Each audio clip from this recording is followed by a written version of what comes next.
हुकूमत बहुत बड़े बहरान से गुजर रही है।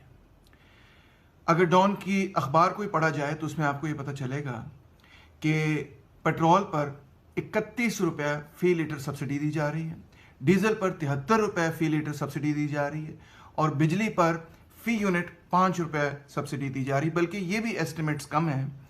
अगर लैंडेड कॉस्ट को शामिल किया जाए तो पेट्रोल पर 47 रुपये तक पर लीटर सब्सिडी दी जा रही है और डीजल पर 86 रुपीज़ पर लीटर सब्सिडी दी जा रही है।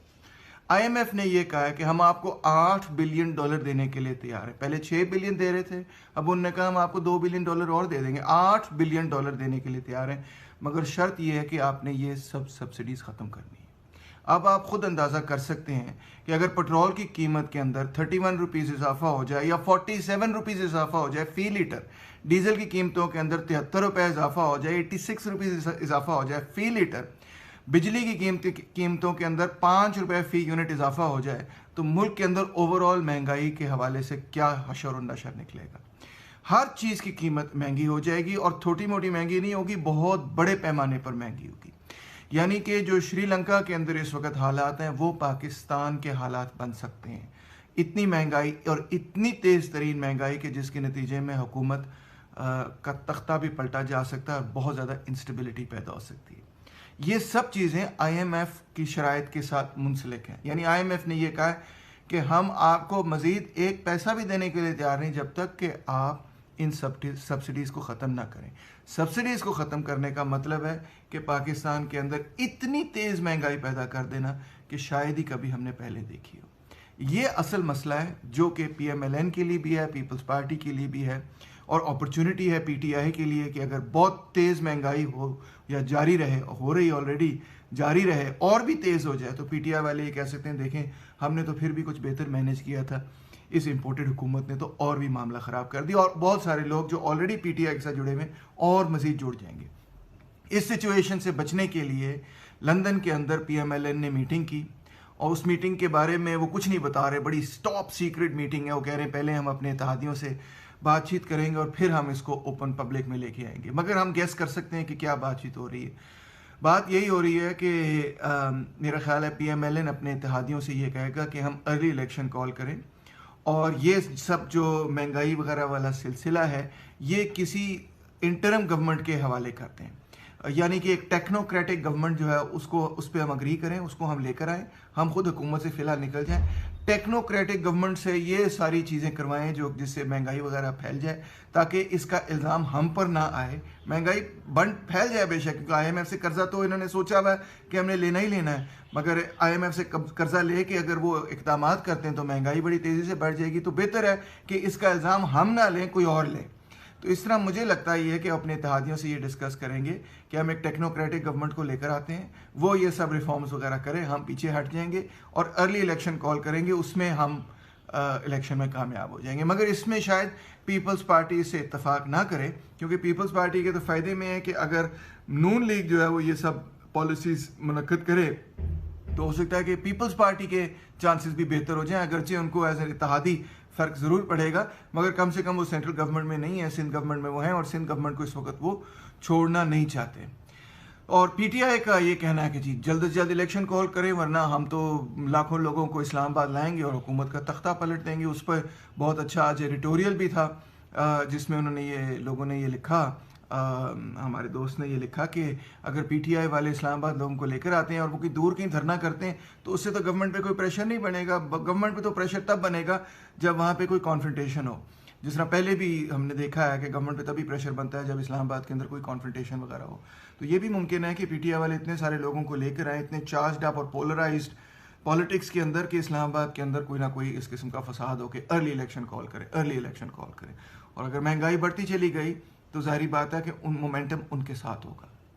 तो दोस्तों बात यही है कि बेसिकली जो मैं कहने की कोशिश कर रहा हूँ वो ये है कि इस वक्त मेन स्ट्रीम पार्टीज़ के पास कोई सोल्यूशन नहीं है पाकिस्तान के लिए। फ्रेंकली आप देख लें कि जो सोल्यूशंस वो अपना रहे हैं, चाहे पीटीआई की हुकूमत हो तो वो भी वही मोर और लेस कर रहे हैं जो आईएमएफ ने उनको कहा है, या नून लीग की हुकूमत हो वो भी वही कर रहे हैं मोर और लेस जो आईएमएफ ने उनको कहा है। और दोनों जो एक दूसरे पे इल्ज़ाम लगा रहे हैं कि ओ तुम करप्ट, तुम ऐसे, तुम वैसे, फलाना ढमकाना, और गंदी गंदी चीज़ें, मतलब एक दूसरे के ऊपर गंदे गंदे इल्ज़ामात, कीचड़ उछाल रहे हैं जो कि देखा भी नहीं जा सकता, सुना भी नहीं जा सकता। कोई डीप फेक्स की बात कर रहा है, कोई ये कर रहा है, कोई ब्लास्फेमी की एक्यूजेशंस कर रहा है, वगैरह वगैरह। जो असल मसला है पाकिस्तान के लोगों को दरपेश, उसका कोई सलूशन उनके पास नहीं है। हम समझते हैं कि बाएं बाजू वाहिद वो कुव्वत है जिसके पास इस सारे मामले का सलूशन है, और उसकी एक बुनियादी वजह है कि बाएं बाजू की जो पार्टियां हैं वो पाकिस्तान के अंदर सरमायादारी निज़ाम या बड़े सरमाए के साथ या बैनुल अक़वामी सरमाए के साथ ना तो जुड़ी हुई हैं, ना हमारे मफादात सरमायादारी निज़ाम और बैनुल अक़वामी सरमायादारी निज़ाम के साथ जुड़े हुए, बल्कि हम तो उन पर लानत भेजते हैं। हम तो आपको पता है कैपिटलिस्ट सिस्टम के खिलाफ हैं। तो सोल्यूशन क्या है? वैसे तो डिटेल्ड सोल्यूशन मैं आपको देता ही रहता हूँ, मगर 4 नुकात में वेरी ब्रीफली।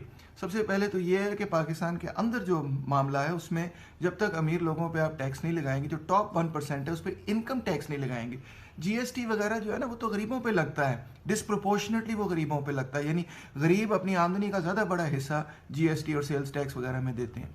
तो जब तक पाकिस्तान के अंदर इनकम टैक्स नहीं लगेगा, टॉप 1% के ऊपर इनकम टैक्स नहीं लगेगा, उस वक्त पाकिस्तान के अंदर हालात बेहतर नहीं होंगे।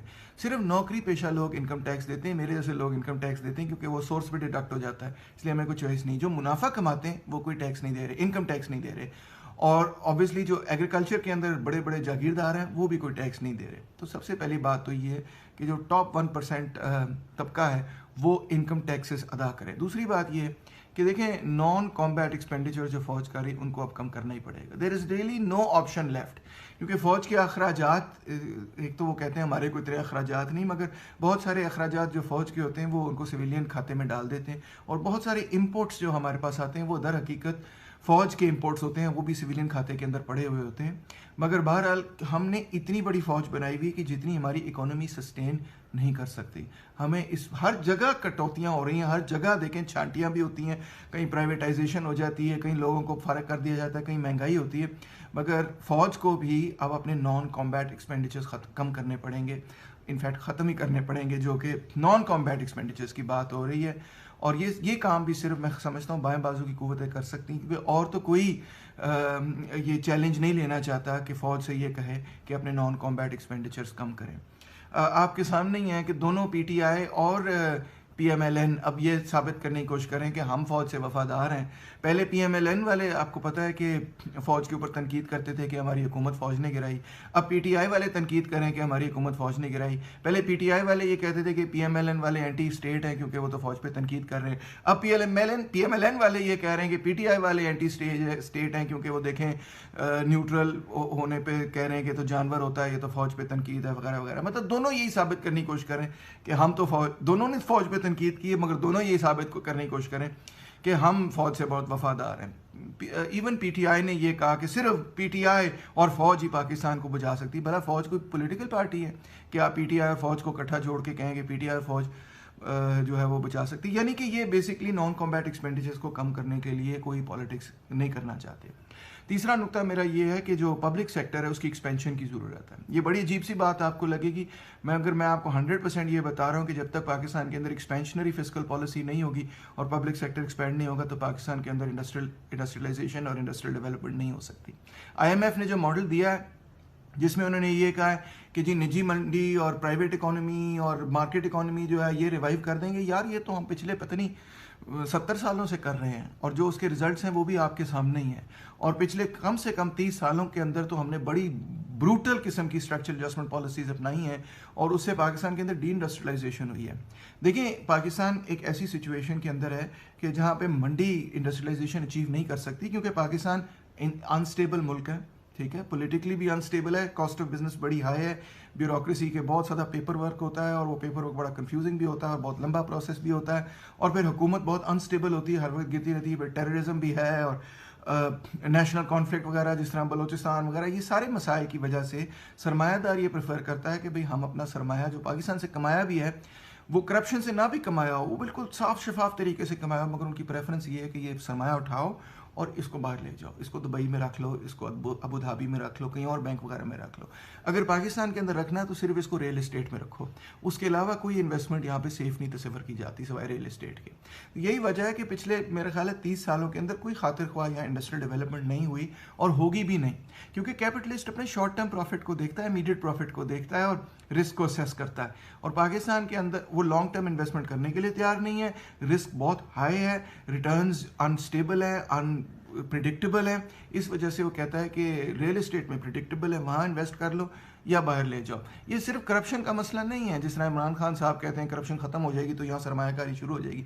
नो, ये पूरी थर्ड वर्ल्ड के अंदर प्रॉब्लम है। अर्जेंटीना को आप देख लें, वो अगेन डेट क्राइसिस की तरफ जा रहे हैं। श्रीलंका की मैंने आपको एग्जांपल दे दी है। पाकिस्तान के अंदर भी ये हालात हैं, पूरे के पूरे तमाम सब सारे अफ्रीकन कंट्रीज के ये हालात हैं। वहाँ पे तो पॉवर्टी जो है वो बढ़ती चली जा रही है। तो मैं आपको कह रहा हूँ कि ये ग्लोबल प्रॉब्लम है, ग्लोबल न्यू लिबरलिज्म जो एक रजीम इन्होंने इंट्रोड्यूस की कि मंडी लेके आओ, मंडी लेके आओ, मंडी लेके आओ, मंडी ने सब मसले हल कर देने। 3-4 मुल्कों के अंदर तो मसले उन्होंने हल किए मंडी से, मतलब मसले हल करने से मुराद मेरी ये है कि ठीक है वहाँ पे कुछ इंडस्ट्रियलाइजेशन हुई, कुछ डेवलपमेंट वगैरह हुई, मगर जो मेजॉरिटी कंट्रीज़ हैं, वास्ट मेजॉरिटी मैं कहूँगा, वहाँ पे हालात पहले से ख़राब हो गए। आखिर में ये चौथा नुक्ता मेरा ये है कि पाकिस्तान के अंदर शदीद लेवल पे हमें लैंड रिफॉर्म्स की ज़रूरत है। लैंड रिफॉर्म्स जब तक नहीं होंगे, यहाँ पे जागीरदारी निज़ाम नहीं ख़त्म होगा, एग्रीकल्चर प्रोडक्टिविटी नहीं बढ़ सकती। सीधी सी बात है कि जागीरदार जो पाकिस्तान का जो जिसको हम जागीरदारी निज़ाम कहते हैं, वो जब तक ख़त्म नहीं होगा तो पाकिस्तान के अंदर एक वाइब्रेंट एग्रीकल्चरल सेक्टर नहीं पैदा होगा। इसके साथ साथ एग्रीकल्चर की अगर हम बात करें तो इंतहाई ज़रूरी है कहना कि इस वक्त जो सिंध के अंदर हालात पैदा हो रहे हैं कि वहाँ पे पानी नहीं आ रहा, तो वहाँ तो कहत पड़ने जा रही है, इतने बुरे हालात होने जा रहे हैं। सोचें आप ज़रा, पानी नहीं आ रहा, ऊपर से अखबारात लिख रहे हैं कि ये रिकॉर्ड ब्रेकिंग समर होगा, इतनी यहाँ पे गर्मी पड़ रही, ऑलरेडी बहुत शदीद गर्मी, तमाम रिकॉर्ड्स टूट रहे हैं पूरे साउथ एशिया के अंदर, ऊपर से सिंध के अंदर पानी नहीं जा रहा, तो हालात क्या होंगे। और फिर साथ हर चीज़ की कीमत के अंदर इजाफा हो जाए, तो मैं आपको बता रहा हूँ कि हम श्रीलंका की तरफ जा रहे हैं, बहुत बुरे हालात होने जा रहे हैं। इसीलिए PMLN ने सीक्रेट मीटिंग की है कि भाई मगरो लाओ, किसी और नू दियो, किसी और की सर पे ये जिम्मेदारी डालो और अपने आप को इस जिम्मेदारी से निकालो, अर्ली इलेक्शंस कॉल करो। ये तो नहीं कि वो फ़ौरन करेंगे, मगर हो सकता है वो ये कहें, सजेस्ट करें पीपल्स पार्टी को कि जी 6 महीने में इलेक्शन करा लें, 8 महीने में इलेक्शन करा लें। पूरे 1.5 साल जो टर्म है उसको मुकम्मल करना बहुत मुश्किल है, और ये सारी जिम्मेदारी शायद उसे भी पहले वो करवाने की कोशिश करें, और ये सारी जिम्मेदारी किसी और पे डाल दें ताकि हम पे ना आए। मगर will Peoples Party agree? I don't know. अब देखते हैं कि वो क्या कहते हैं और क्या नहीं कहते। मगर वो अग्री कर भी लें, जैसा कि मैं आपको बता रहा हूँ, वो इत्तेफाक कर भी लें पीपल्स पार्टी वाले या PTI वाले भी इक़्तिदार में आ जाएं, जब तक ये 4-5 चीज़ें इंप्लीमेंट नहीं होंगी, एक्सपेंशनरी फिस्कल पॉलिसी नहीं होगी, नॉन कॉम्बैट एक्सपेंडिचर्स डिक्रीज नहीं होंगे, टॉप 1% पे इनकम टैक्स नहीं लगेगा, ज़रूरी इस्लाहात नहीं होंगे और वाटर का मामला मैनेज नहीं किया जाएगा, उस वक्त तक मैं समझता हूँ पाकिस्तान अपने माशी बहरान से बाहर नहीं निकल सकेगा। और भी मेरे पास बहुत सारे नुकात हैं, मगर फ़िलहाल इस मुख्तसर वीडियो में इतना ही कहना काफ़ी है। सिर्फ और सिर्फ बाएं बाजू के पास, सोशलिस्ट क़ुव्वतों के पास पाकिस्तान के मुआशी बहरान का हल है। इस वक्त मेन स्ट्रीम पार्टीज़ तो वही कुछ कर रही हैं जिससे बहरान पहले से भी ज़्यादा शदीद होता चला जा रहा है। बहुत शुक्रिया।